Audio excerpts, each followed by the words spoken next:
नमस्कार। प्रस्तुत है आज का चिंतन। समस्या। आत्मचिंतन का क्या अर्थ है और इसके अंतर्गत क्या प्रक्रिया अपनाई जाती है? समाधान। आत्मचिंतन का अर्थ अपनी समीक्षा करना है। इसमें अपने आप के गुणों एवं दोषों को ढूंढ निकालने एवं वर्गीकृत करने के लिए प्रयत्न करना चाहिए। प्रयोगशालाओं में पदार्थों का विश्लेषण वर्गीकरण होता और देखा जाता है कि इस संरचना में कौन कौन से तत्व मिले हुए हैं। शवच्छेद की प्रक्रिया में देखा जाता है कि भीतर के किस अवयव की क्या स्थिति थी, उनमें कोई चोट या विषाक्तता के लक्षण तो नहीं थे। रोगी की स्थिति जानने के लिए उसके मल मूत्र ताप रक्त धड़कन आदि की जांच पड़ताल की जाती है और निदान करने के बाद ही सही उपचार बन पड़ता है। आत्मचिंतन आत्मसमीक्षा का भी यही क्रम है। इसके लिए अपने आप से प्रश्न पूछने और उनके सही उत्तर ढूंढने की चेष्टा की जानी चाहिए। हम जिन प्रवृत्तियों के लिए दूसरों की निंदा करते हैं, उनमें से कोई अपने स्वभाव में तो सम्मिलित नहीं है। जिन बातों के कारण हम दूसरों से घृणा करते हैं, वे बातें अपने में तो नहीं है। जैसा व्यवहार हम दूसरों से अपने लिए नहीं चाहते, वैसा व्यवहार हम ही दूसरों के साथ तो नहीं करते। जैसे उपदेश हम आए दिन दूसरों को करते हैं, उनके अनुरूप अपना आचरण है भी अथवा नहीं।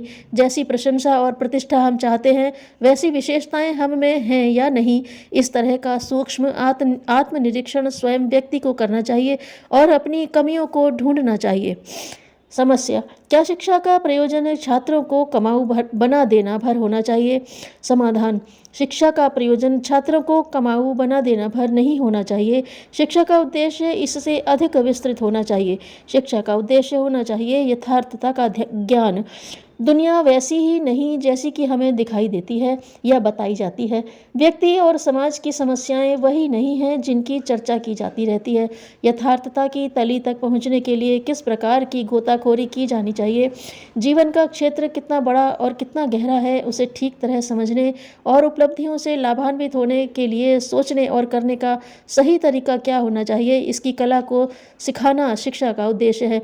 शिक्षा वही है जो विवेक जागृत कर सके, धैर्य में घुसे हुए अनौचित्य को हिम्मत और निर्भयता के साथ स्वीकार कर सके, भ्रांतियों विकृतियों और कुरीतियों के बंधन से छुटकारा पाकर स्वतंत्र चिंतन की क्षमता प्राप्त करने और जीवन तथा विश्व का यथार्थ स्वरूप समझ सकने के योग्य तीक्ष्ण दृष्टि प्राप्त करना, इसी का नाम मुक्ति है। तत्वदर्शियों के कथनानुसार इसी मुक्ति को करतलगत बनाना शिक्षा का मूलभूत प्रयोजन है। शिक्षा का लक्ष्य मुक्ति प्राप्त करने के लिए छात्र में वह साहस विकसित करना पड़ेगा कि वह विवेक और तथ्य का सहारा लेकर यथार्थता की तह तक पहुंच सके, सत्य को समझने और स्वीकार कर सकने को तत्पर हो सके। ऐसी रितंभरा प्रज्ञा को प्रसुप्ति से विरत कर सक्रिय जागरण में संलग्न करना ही विद्या का मूलभूत उद्देश्य है। यदि हमें ऐसा कुछ सीखने को नहीं मिलता तो शिक्षा कैसी पूरी हुई? समस्या। क्या गायत्री साधना के लिए यज्ञोपवीत धारण करना अनिवार्य है? क्या बिना यज्ञोपवीत धारण किए गायत्री जप नहीं किया जा सकता? इस समस्या समाधान। इस संदर्भ में इतना ही जानना पर्याप्त है कि यज्ञोपवीत गायत्री महामंत्र का प्रतीक है। उसके 9 धागों में गायत्री मंत्र के 9 शब्दों में सन्निहित तत्व ज्ञान भरा पड़ा है। 3 लड़ें त्रिपदा गायत्री की 3 धाराओं का प्रतिनिधित्व करती हैं। 3 ग्रंथियां 3 व्याहृतियां हैं। बड़ी ब्रह्म ग्रंथि को ओमकार कहा गया है। इस प्रकार पूरा यज्ञोपवीत एक सूत का बना धर्म ग्रंथ है, जिसको धारणकर्ता को मानवोचित रीति नीति अपनाने का अनुशासन सिखाने वाला अंकुश कह सकते हैं। इसे कंधे पर धारण करने का तात्पर्य है गायत्री में सन्निहित सदाशयता को, अनुशासन को स्वीकार करना और उसे अपनाने की तत्परता का परिचय देना। प्रकारांतर से इसे शरीर पर गायत्री की सूत विनिर्मित प्रतिमा को धारण करना भी कह सकते हैं। देव प्रतिमा के सानिध्य में उपासना करने का अधिक महत्व है, किंतु यदि कहीं देवालय न हो तो भी उपासना करने का कोई निषेध नहीं है। इस प्रकार यज्ञोपवीत धारण करते हुए गायत्री का जप किया जाए तो देव प्रतिमा के सानिध्य में की जाने वाली उपासना की तरह अधिक उत्तम है। पर यदि किसी कारणवश यज्ञोपवीत धारण करना न बन पड़े तो भी इस उपासना के करने में किसी प्रकार की रोक टोक या अड़चन नहीं है। समस्या। सेवा धर्म के लिए हर दृष्टि से योग्य होते हुए भी लोग पीछे हट जाते हैं। वे कहते हैं कि संसार में इतनी विकृतियां हैं, समस्या इतनी विकराल है, हम अकेले क्या कर सकते हैं? समाधान।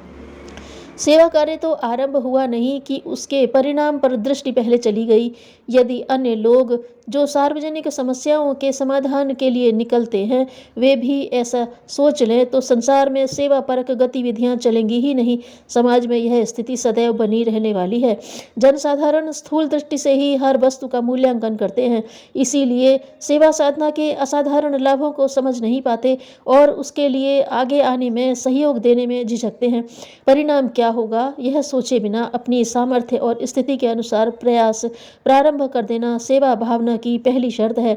व्यावहारिक दृष्टि से भी एकाकी योगदान निष्फल नहीं जाते। लोक सेवी की उमंग अनुभव करने और उस मार्ग पर कदम बढ़ाने वाले को चाहिए कि वह बूंद बूंद से घट भरने की बात सोचे।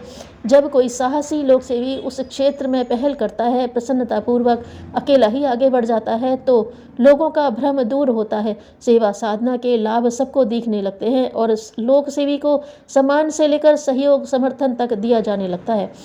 समस्या, क्या बाह्य जीवन को यथास्थिति में छोड़कर आत्मिक स्तर तक पहुंचा जा सकता है? समाधान, नहीं, यह संभव नहीं है।